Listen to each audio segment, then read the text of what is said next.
Alright guys, so if you haven't watched the last episode on the toggle plate being changed, we did have a problem. We did have a problem with the Powerscreen PT330 crusher. Right, and if you did watch that episode, at the end of it, the ram was still surging on the spring, yeah? So it was losing pressure. So the problem still wasn't solved, but we still put it back to work. And now it's lunchtime the following day. I'm investigating it a little bit more. So on the ram, you have two pipes. One's like a relief pipe, and then the other one goes to a solenoid. So a valve block here, with a check valve. Right, so I've just followed the pipe back from the ram. So I need to check, see if this solenoid's working. And if it's not, or should I say, we will be able to bypass the check valve. Right, so I'm just going to fire it up now, because this was loose like this. You see, that could actually be something to do with the problem. So we'll tighten that up and we can adjust it with this here. So I'm just going to start it now, and we'll just see if the ram is still surging on tick over. Right, so I've just fired the jaw and it's still banging. Can you hear it?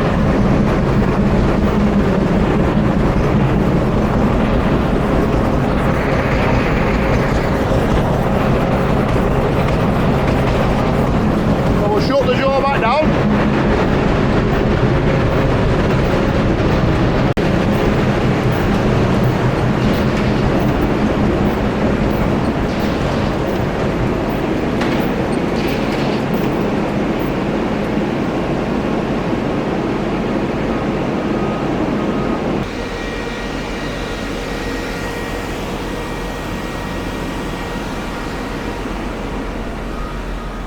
So the ram is still surging.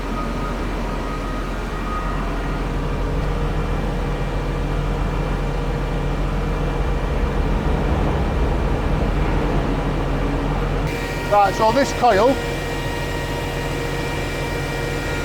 see this here? You can pull that out, be gentle with it.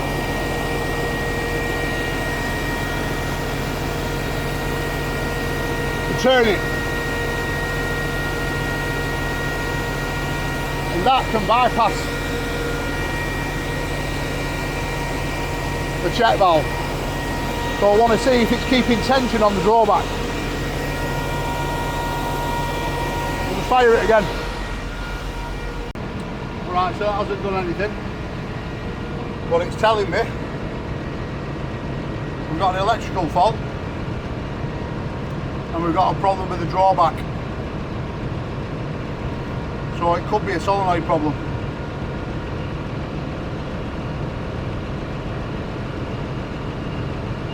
And it's a bit warm today.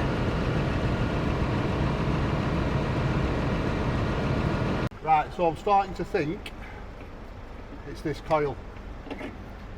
So that is for the drawback dump. Pressure, yeah?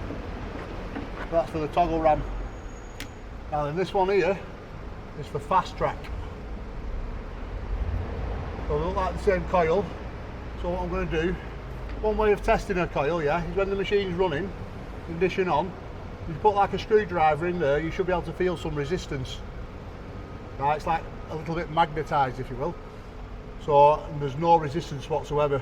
So I'm going to take this one off, take the plug off, and swap these coils about and try it again.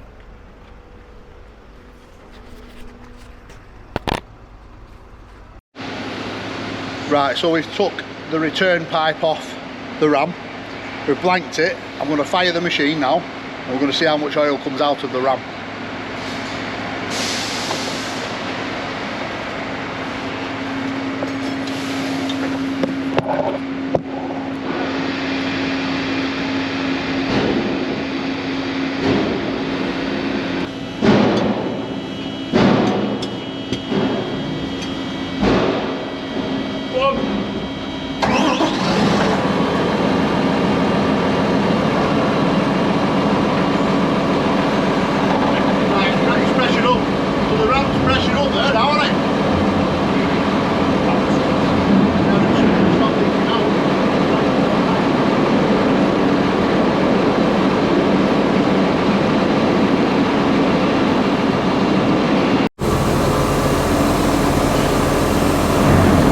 so the machine's running, the return pipe's off, there's no oil coming out, so it's not passing on the ram.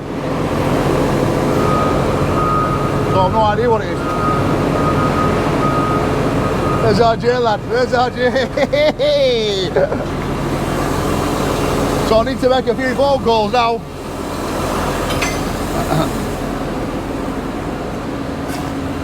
Yeah, I'll just fire the jaw, see what happens there. I'll just fire the jaw, just stand here.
It's not soft, is he? That's definitely why he sends us in. Get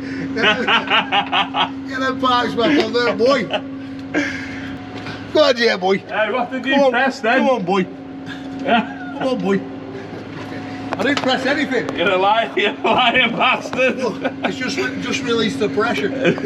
Okay, you release the pressure.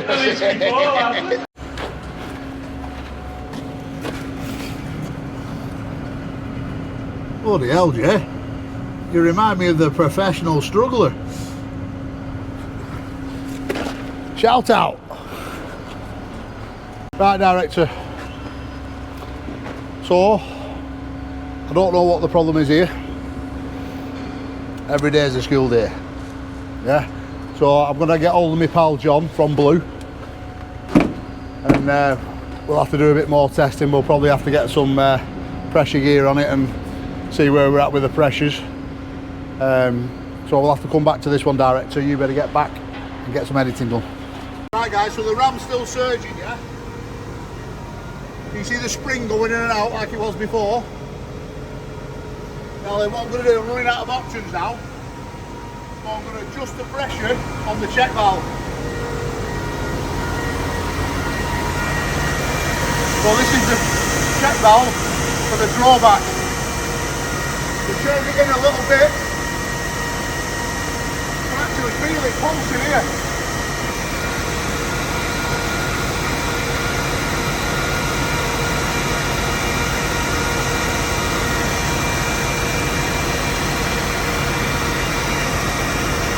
That stopped.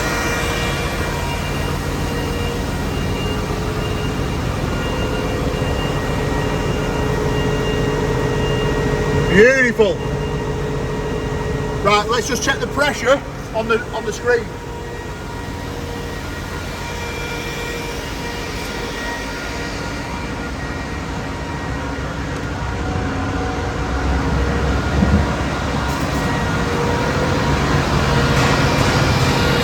So our drawback pressure is 41 bar.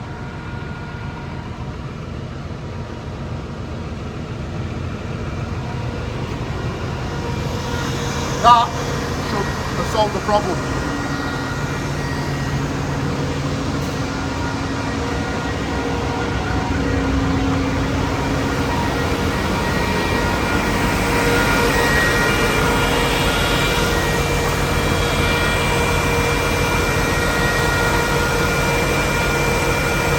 When I fire the jaw now, there should be no banging.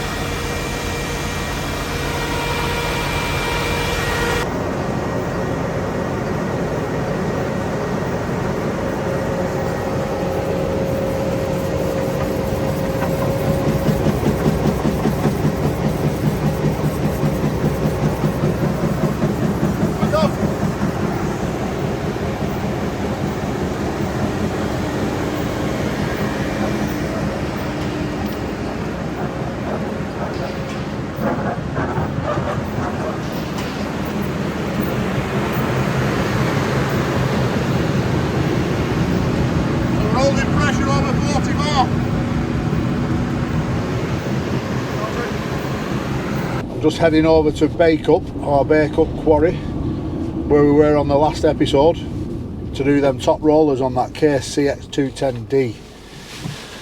So let's hope they've dug the track frame off like I asked them to do. When we get there, we'll soon find out. But yeah, so I am going away on holiday. So the director has got a little bit of footage to keep up the chapters whilst I'm away. Alright, so I just want to answer a question that I get asked all the time on YouTube and Instagram. So the question is, what do I watch on TV? Well, I only ever watch YouTube now, and my number one is Cutting Edge Engineering.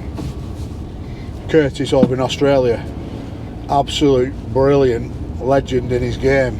Yeah, if you don't follow him or watch him, believe me, he's definitely worth a watch, but you probably do. My number two is Asheville. Obviously I went down to Asheville and picked him up that day in the heli, brought him back up to Preston, and I learnt a lot from that experience and talking to him and got a bit of advice, and the director talking to him and finding out how to do the certain things that we're doing at the moment.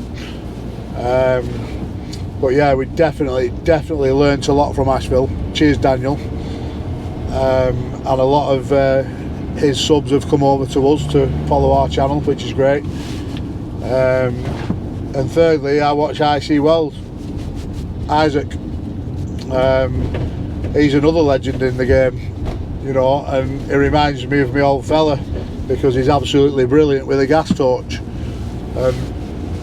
In my eyes, my dad's number one on the gas torch and he's number two, but my dad taught me everything I know. And that's why I'm in this game. I learnt the welding trade from a very young age of probably about 8 years old, and I've never stopped. You know, I was hard facing buckets on O&K RH90s, and the director was too, before we were 10 years old. And by the time we were 16 years old, both of us, my old fella was charging on site, which you could back then, for an extra 2 men. So, but all we were doing was hard facing buckets and charging a fortune for us. Do you know what I mean? So, and then from then on, when I eventually passed my test, yeah, I used to have a Toyota Land Cruiser at that point and a trailer with a genset on the back. And I'd go to Scotland every weekend in Cumnock and Kilmarnock and Ayrshire, all around that way, on all the open cast coal mines, and I'd just be repairing buckets or welding liners in the 777 dump trucks, and do you know what I mean, and repairing there used to be all O&K machines in them days. But yeah, I loved it. I mean, I loved it. I used to go to Scotland on a Friday night and I'd sleep on the cabin floor, on the mechanic's cabin floor, and we'd stay there all weekend, come back Sunday night, and then I'd get back into do what I do through the week, doing steel work. So yeah, there's just a little bit of history on WELDERFABBER right there. Anyway, we'll be at Bake Up in a minute. Oh, and the other one, how can I forget to mention this, but I have only just started watching him recently. Chris Allen, the professional struggler, yeah? Absolutely brilliant. I'm telling you now, if you've not watched him, watch his channel. Have a look at him here, right? He's a grafter, right? He loves his Makita, right? But he's a brilliant father, and he takes his kids on site with him and does all kinds of things. But that's part of his character. But yeah, check him out, Chris Allen, the professional struggler.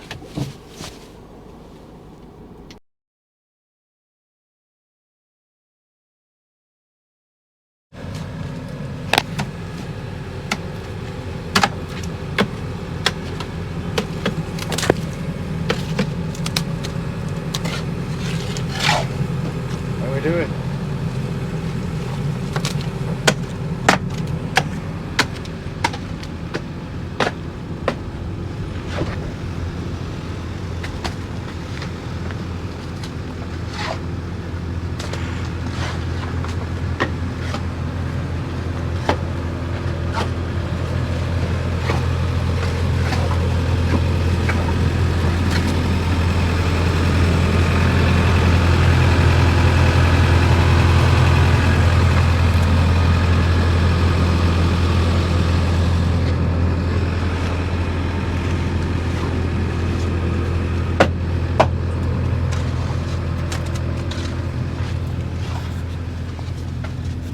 Right, we're out of his on and hard at today. Now we're here, it's a live site.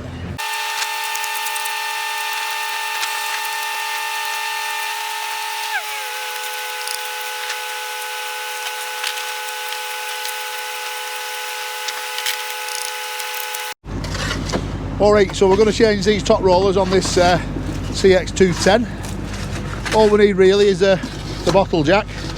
My preferred bottle jack is Weber UK jacks, absolutely brilliant air jacks these. You'll see it running in a minute. So Phil's digging the track frame off. He has actually got the short end at stick here because he's just come back off his holidays and somebody else has been running this machine for the last month or so. And as you can see, that top roller's flat there. So from now on, if he's staying on this machine, he will dig the track frames off every week. So I'll show you the process. First of all, we'll just blow this off. That's up there.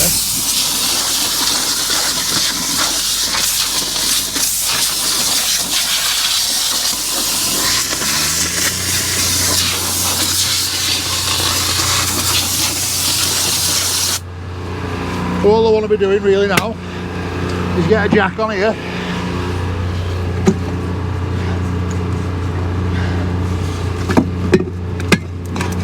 Try and get the jack a little bit so it's straight onto the track frame and the step.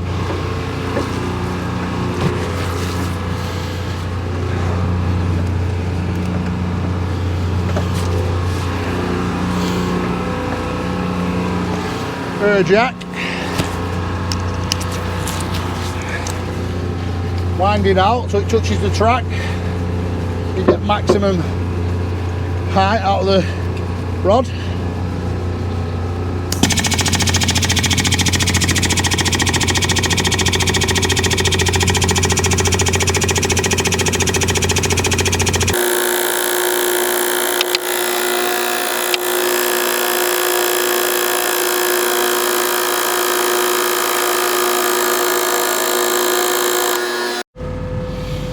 Alright, so now that I've got one jack in there and it's touching the track frame and touching the step, yeah, so you are at risk. You never know how well that step is actually welded on, yeah. So you don't want to start climbing underneath that track as it is now, unless you had some blocks to pack it up, yeah. But I do have another jack on the van, so all we'll do, we'll put another jack under and we'll sit it inside the chain, yeah. So you can see how it's under the chain there. Now we'll push the chain up, which will actually take the weight off this.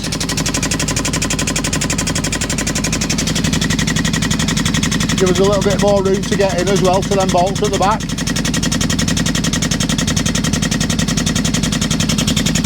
You see how we're loosened off now.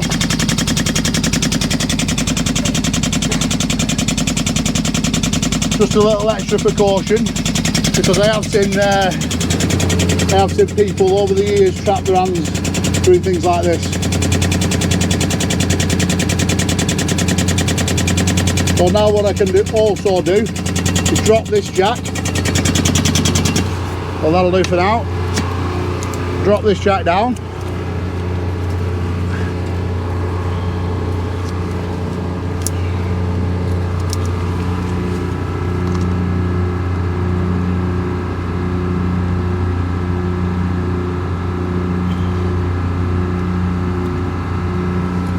What we'll do, we'll just put a piece of wood on top of there.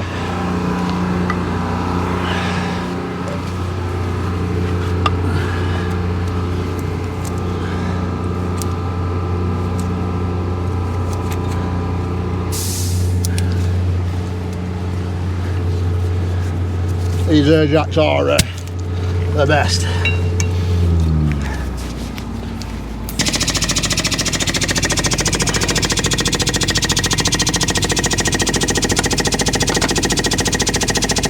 I'll just let that get over the track pads.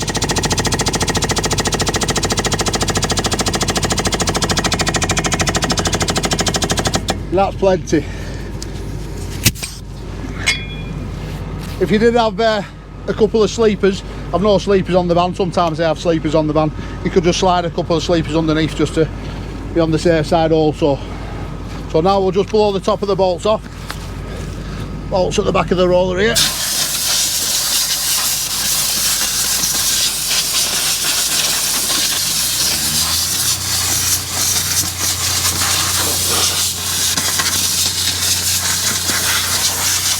So they're M20s, so that's a 30mm head. Crack them with a bar, and then we'll get the air ratchet on them. I use a CP air ratchet. Now these have got loads of power, yeah? Impact ratchet. We'll crack them first. So I've just got a little 1/2 inch bar on here. Crack them off. Do it again.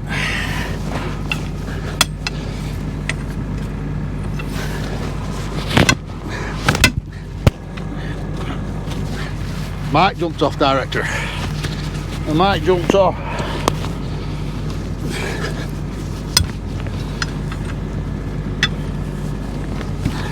Right, that ratchet will get him now.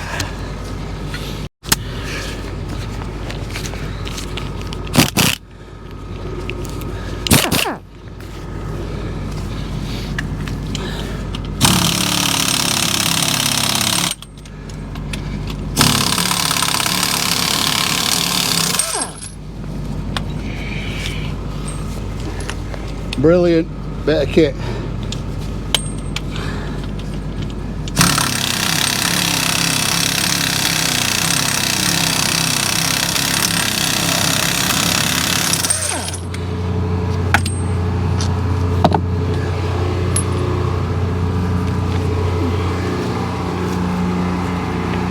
There's the old roller.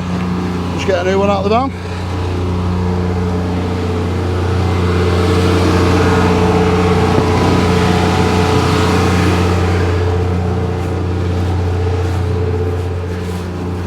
Now then, see how that's a different thickness,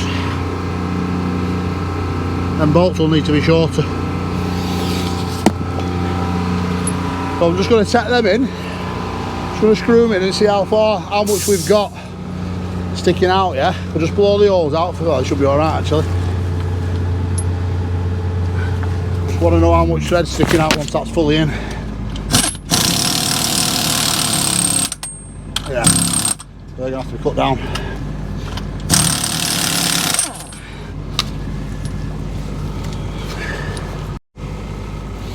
Alright, so you can see the block on the roller is 35mm,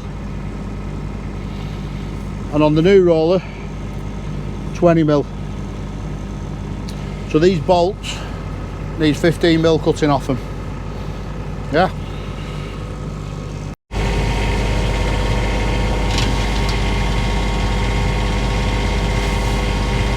Measure it out to the mold.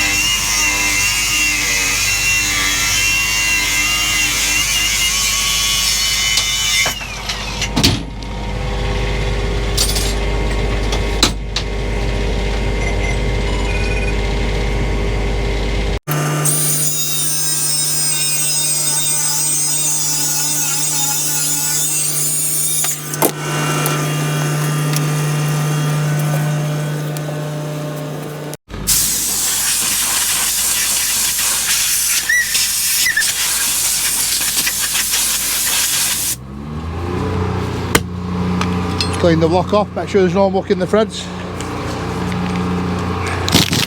Make sure your gun's going the right way.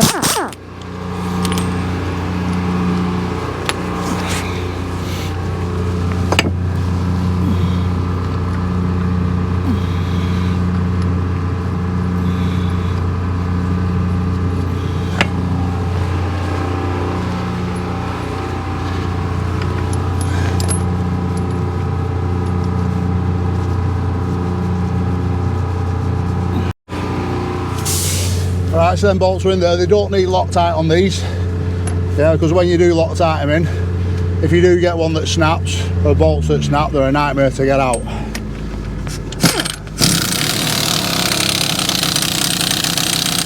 So we're locked onto it now, whereas before the bolt would still be sticking out a little bit if we hadn't cut it down, yeah?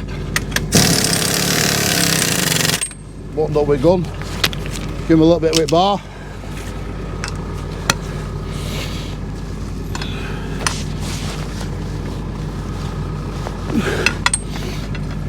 Make sure they're nice and tight. That's one on.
Snap-on. Best thing about snap-on though, you get a new one tomorrow. So that's an 1/2 inch drive snap-on bar.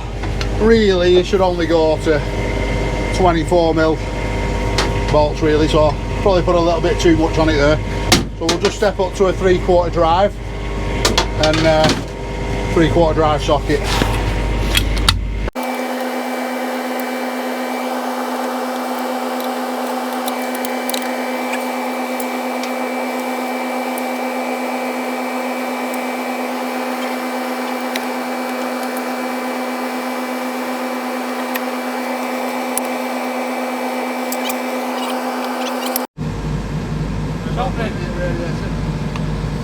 Have you got any nipples on them for thingy?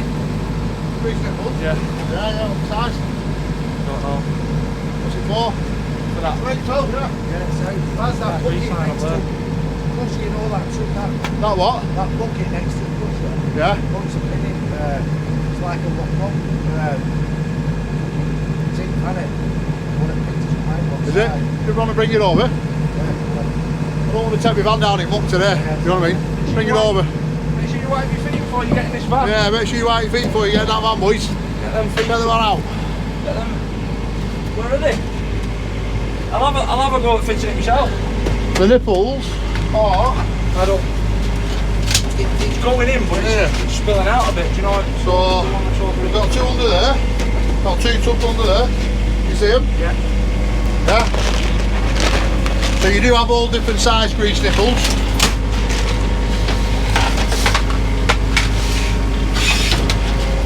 Yeah. This is what I carry on the van. There's another one here. It'll probably be, probably that, Craig. That's an HVSP. Yeah, what's he going in? That bearing? Yeah. Oh, are you telling me it's not getting greased? It's getting greased. but it's half spilling out. Do you know what I mean? Not all of it's bumping Well, out. take that with you. Take that with you, and a couple of spanners. Just take a little adjustable here. What size will it be? Well, usually 10 mil. Usually 10s. But it all depends which one it is. There might be 11 mil these. Yeah, 11 mil. Yeah, it's probably that. But if it's not that, take that adjustable here. That fits in. Yeah? Right.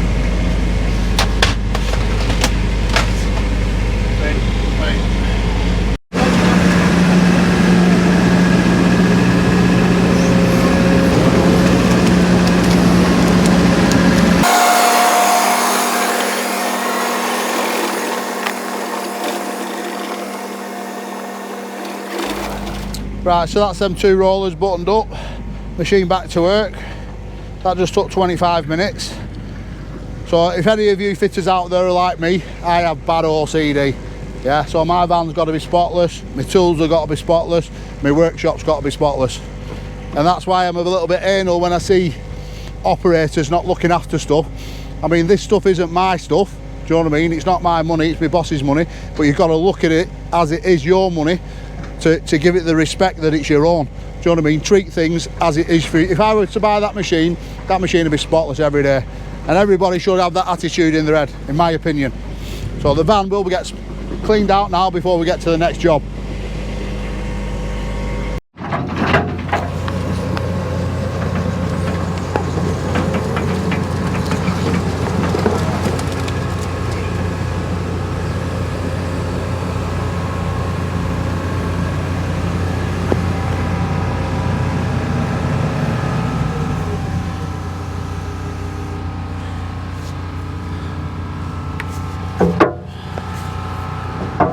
Right, so what's happened here?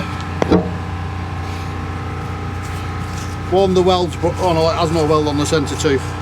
So that centre tooth hasn't been welded. And it's broke the pin. It's broke the pin in there. So all we'll do is put a new pin and lock. So as you can see here, that's the little lock that goes into the adapter. And then you got a pin that goes through the tooth and through the adapter and through the other side of the pin. So I've got them on the van. We'll just put a new pin and lock in that tooth.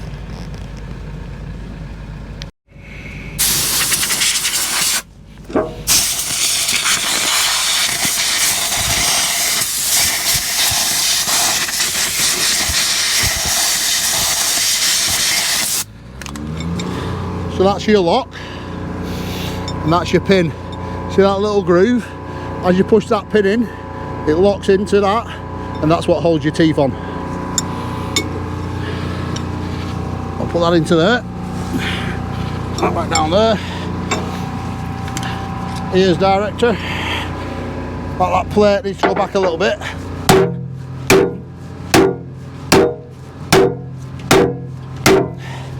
Put the pin through the tooth. So it's lined up with the lock now. This side, it's lined up with the lock. Give it a belt.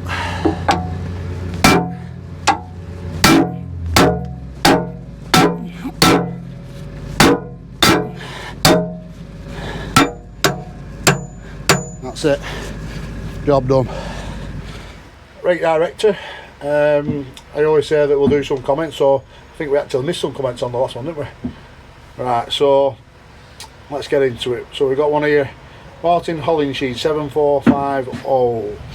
I'm glad I found a northerner making this type of content. I'm from Leyland and used to dump hardcore at Hurties. My pops built the extension for Clive when he was lived in Leyland. Frock's brother seems to be doing a decent job. I watch all this stuff in recovery from chemo. Wow. So really appreciate that time you put into making these videos. Chemo. Right. Touch a nerve there. Yeah. So for starters, I hope you recover well. Yeah. I don't really know what you're going through, but I've seen what you're going through and it's not good. So yeah, cheers mate, and thanks for watching, and there's plenty of more videos coming. Next comment. Danny Pritchard, 1695. Lovely job, Baz. Easy watching. Great to see how kit works. People will always think they have a better way to complete the task, but that's life. You do you, mate. Keep it up. The director, the sound and capture on the video is great. Yeah, cheers, and again thanks for watching. And yeah, the director is getting better, let's put it that way. Next one, Mark Polo 56. So this guy's talking about Asheville bucket. I thought you were supposed to take the slag off between each run of weld, not go over the top. Well, there is no slag on it because you use solid wire, yeah? So that answers that question, mate. Use your eyes a little bit more. Alright. Gexy G. How you say that? Gexy G anyway. Good stuff, mate. Watching here from New Zealand. Keep them coming. Come on. Raymond Stitt. If it's not red, in brackets, Milwaukee, leave it in the shed. Milwaukee every time. A few people will disagree with that, but yeah, I get you. Yeah. Milwaukee. We've got Milwaukee on today. Yeah. Right, what's this? The mobile HGV mechanic. Fantastic job, Baz. I love every video you do. Ignore any negative I found with my channel. Everyone is a critic. To be honest, it's Milwaukee all the way for me. You know what I'm saying? But you never know, if them sponsors want to come in, we could change this selection in the van. You never know. You never know. Oh, look at Struggler. Go and watch Struggler. Some Makita. Anyway, enough with that director. Let's go.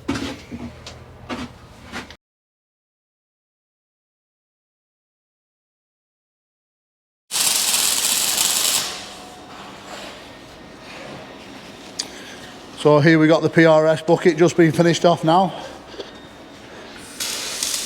Last few finishing touches. We've just got the heel plates to go on at the bottom. There's a couple of little plates that need welding inside the hangers. And amazingly, the pins actually fit off the new Doosan. So I went to pick these pins up from Scotland, got back, didn't realise they were exactly the same size.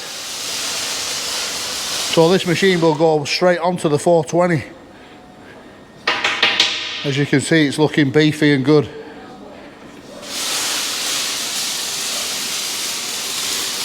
That will last a good few hours.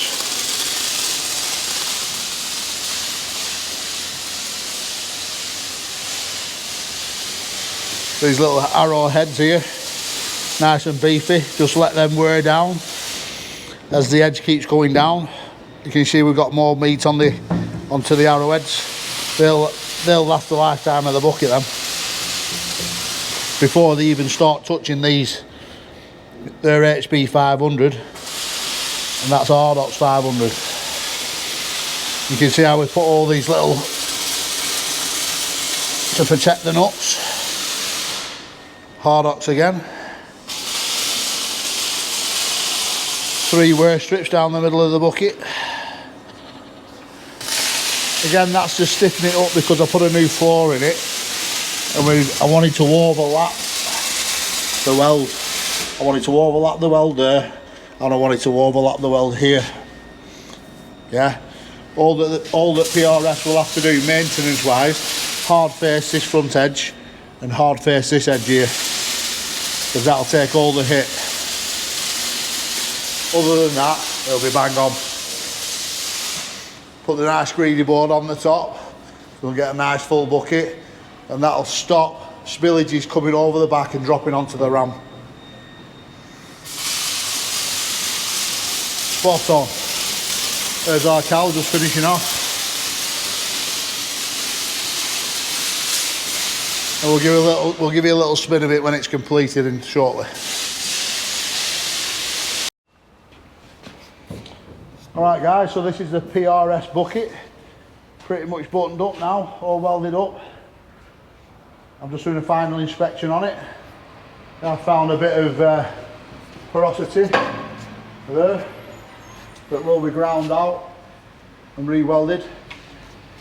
There's a few little bits here and there, bits of cleaning up to do, despattering. But yeah, that's pretty much it. It looks pretty damn good if you ask me. We've got a 40mm bolt on edge there, 40mm weld on edge there, both HP 500 material, all hard ox material used in Rex. I couldn't believe it when the pins fit, but great stuff, they fit. Doesn't need boring, nice and tight. Heel plates are on, 40mm, HP 500. Just got a little, there is a little plate, stiffener plate that needs welding in there actually, that's something else I've just spotted. A few little snotters that need taking off. But yeah, overall, if you just stand back director and take a little view of that, I think that's what you call a damn good bucket. Again, WELDERFABBER spec. I am going to try not to do jobs for others for a couple of months now because we've just got so much of our own work to do. This obviously was for PRS up in Scotland, and they are doing a bit of business with Foxy, so yeah, that's that complete.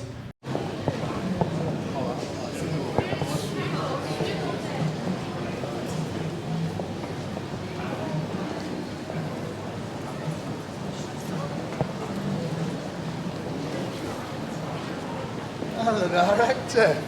How's it going, boy? There's the Mikey. Alright guys, so we've just arrived back. We thought we'd end this episode of me coming back from Ibiza. This is Friday, so you'll be watching this tomorrow. And the reason why we thought we'd end it today is because the merch dropped yesterday. Yeah, so welderfabber.co.uk is now live for merch to be bought through the shop. There will be a lot more merch added as time goes on, so we've just got the t-shirts, the hats, the hoodies, a few other bits and bats, but I am coming up with my own design on a specific jacket for you welders out there to wear, and it is something really, really good. I'm going to have to go down the road and get it patented because I think it's that good. I think it's something that all welders are going to want. It's something that's missing in the market, and we'll just have to see if you like it, but it will be next year because it will be meaning going to other countries to source it and getting it made. But yeah, hope you like the chapter. Oh, and check out the director's new jacket. I think we might come up with a jacket or some merch with the director on soon as well. Let us know if you're interested. So check out my website there for all the merchandise that's coming out. Check out my last episode here and check out my other episodes that you may not have seen before here. Let's go.